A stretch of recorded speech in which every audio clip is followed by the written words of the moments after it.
Women, Mining, and the Unpaid Labor of Reproduction. Article by Gayane Ghazaryan, published on July 20, 2026 on EVN Report. Extractive industries have historically been male-dominated, and the gendered nature of mining means its impact on women is largely overlooked.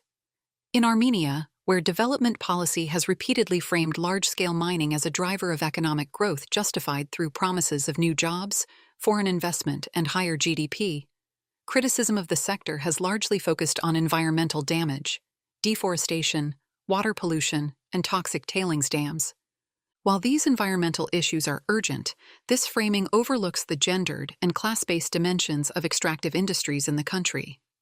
Large-scale mining exploits not only natural resources, but also people's labor, bodies, health, and time, generating profits for shareholders, while local communities bear the consequences.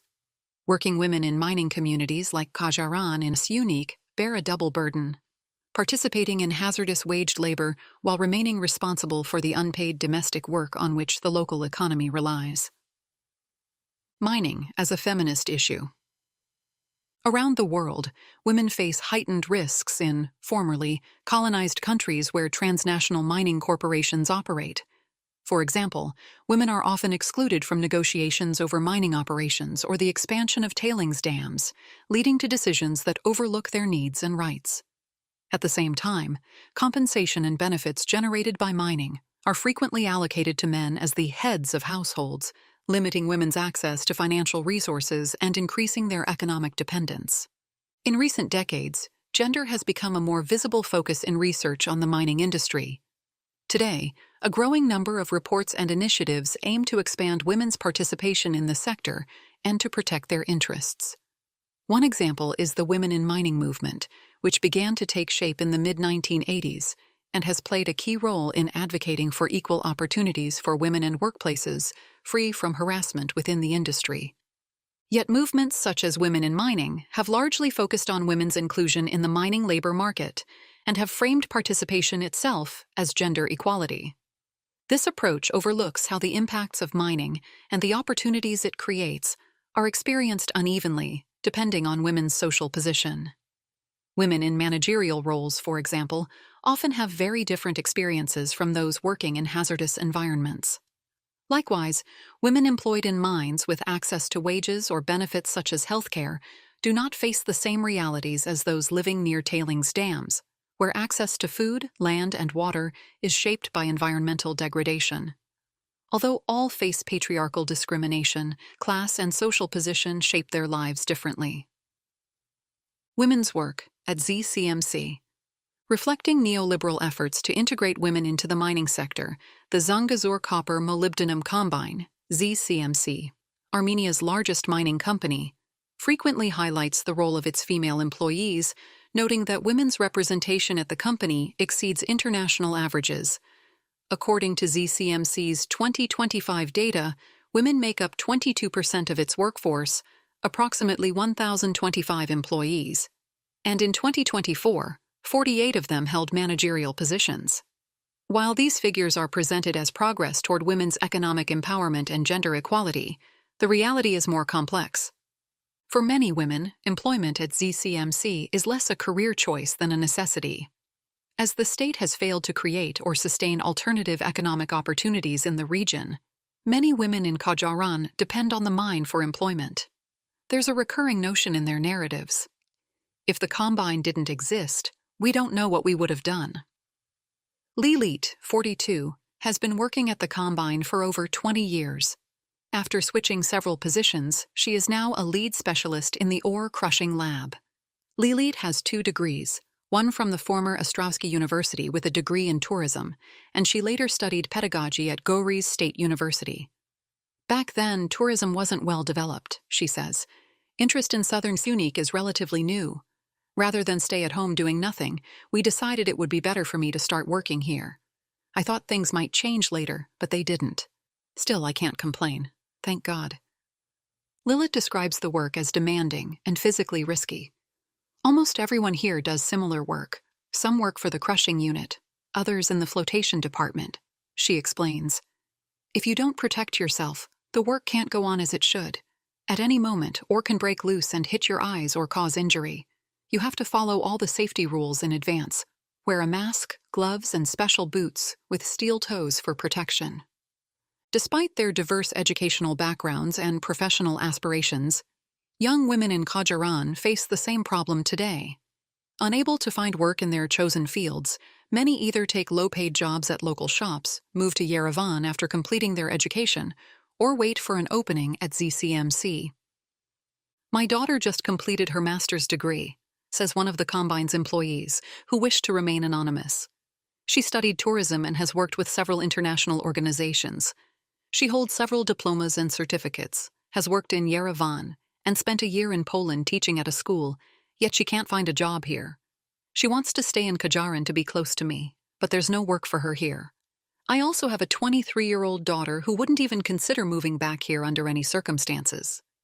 Securing a job at ZCMC isn't easy, even for those hoping to build a career in the mining sector. According to women employed at the Combine, the process can take anywhere from several months to several years, and applicants often have little say in where they are ultimately placed. They send you to this or that department. Whether you want it or not, that's how it works. It's not your choice, says Ani Danielian, 34, who began working at the Technical Inspection Station, TIS, after the death of her husband, who had also worked at ZCMC. Ani says she had not expected to work directly inside the factory, largely surrounded by men, but gradually adapted to the environment. While she does not consider the work particularly physically demanding, carrying buckets of large samples at the end of the day can be strenuous. Much of her job requires constant attention, recording figures, making calculations, taking quick decisions, and reporting accurately to the operator. You just have to be attentive and ensure your own safety, Ani says. There's a lot of responsibility. Women who spend much of their workday inside the factory, moving between different areas to collect samples, describe varying levels of exposure to dust, noise, and chemicals, depending on where they are stationed. The lower section, the copper and molybdenum area, isn't very large in terms of walking distance, but it's a bit toxic. There's vapor in the air, you can smell it, and it clings to you. On our level, it's the dust. And we also have a lot of noise, explains Annie, now the sole caregiver for her 3 children and her pensioner aunt. According to women employed at ZCMC, the primary motivation for working at the Combine is the higher wages it offers, especially given the limited employment options outside the mining sector. I used to work in a shop all month just to earn 80,000 drams, recalls T, whose starting salary at ZCMC was 160,000 drams as a uniform clerk. At the same time, while a small number of women, often not from the local community, occupy higher-paid positions, local working-class women largely remain in lower-paid roles that pose greater risks to their health. The stark wage gap between production workers and administrative staff was one of the main drivers of an 11-day wildcat strike in February 2025. A woman employed at the Combine describes this inequality bluntly.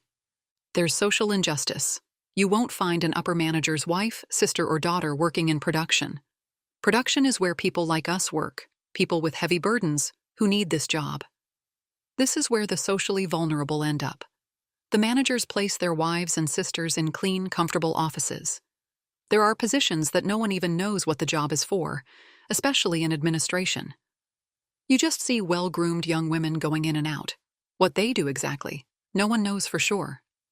The strike, which ended with the illegal dismissal of 8 workers, eventually led to some improvements. Wages were subsequently reviewed and increased, including for employees in adjacent departments such as the TIS, where most workers are women and had initially been excluded from the raises. The second shift. According to Oxfam, women worldwide perform 2.5 times more unpaid care work than men. In Kajaran, where mining dominates the local economy and working conditions can be hazardous, women carry a double burden. Alongside their paid employment at the Combine, they remain primarily responsible for the unpaid domestic and care work that sustains their households. Depending on their position, shifts may begin at 8 a.m., 4 p.m., or midnight. But for many women, the working day neither begins nor ends at the Combine. Before or after long hours at the processing plant, chemical laboratory, or other facilities, they return home to what sociologist Arlie Hochschild has described as the second shift, caring for family members, cooking and cleaning. In families where both spouses are employed at ZCMC, women are still expected to cook, do the laundry, and iron shirts for the rest of the family. This expectation reveals how capitalism and patriarchy intertwine. Economic structures rely on women's invisible labor to sustain the reproduction of the workforce, while refusing to compensate for it. "My shift is almost over, and I already know what awaits me next," says 55-year-old Anahit, who lives with her sons. "I'll stop by one shop, then another. I'll rush home and won't leave the kitchen until midnight. Cooking, laundry, ironing. Sometimes I say, never mind, I'm not doing any ironing today." Anahit often prepares the meals in advance for her adult son's convenience. "My younger son works the 4 o'clock shift. The food is already prepared. He's not a child anymore. He'll go, heat it up, eat, clean up, and head to work. Thank God, I've taught my children to help me." Beyond the demands of paid and domestic labor, women also describe having few spaces for rest or leisure. Some younger women travel to nearby Kapan to spend time with family or friends, particularly on payday, colloquially known as money day. For older women, however, opportunities to socialize outside the home are more limited, while men are generally freer to spend their leisure time with friends or travel to Kapan. There is no social life. The men find something to do with their friends or go to Kapan, but we're already past that age, you know. I would really like there to be a nice cafe, for example," Anahit says. "Who said I have to work 24 hours a day, 8 hours at work, and the other 16 at home?"